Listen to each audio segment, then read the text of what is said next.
దివ్యమైన పాయసాన్ని చేతబట్టి రాజా దశరథుడు తన బంగారు మహల్లోకి ప్రవేశించగా ఆయన 3 రాణులు కౌసల్య, కైకేయి, సుమిత్రలు భక్తితో ఎదురుచూశారు. గౌరవంతో దశరథుడు ఆ పవిత్ర పాయసాన్ని వారికి సమర్పించగా రాజమందిరమంతా దివ్యకాంతితో నిండిపోయింది.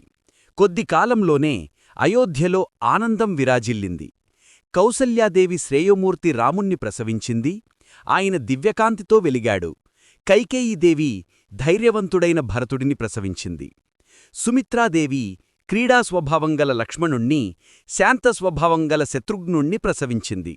రాజమందిరమంతా ఉత్సాహంతో మార్మోగింది. డప్పులు మ్రోగాయి, దీపాలు వెలిగాయి, పుష్పాలు వర్షంలా కురిశాయి. ఇలా ఉండగా అయోధ్యలో 4 మహాకుమారులు జన్మించారు: రాముడు, భరతుడు, లక్ష్మణుడు, శత్రుఘ్నుడు. వారు ఈ లోకానికి ధర్మం, వెలుగును తీసుకువచ్చారు. ఈ విధంగా రాముని బాల్యం ఆరంభమైంది.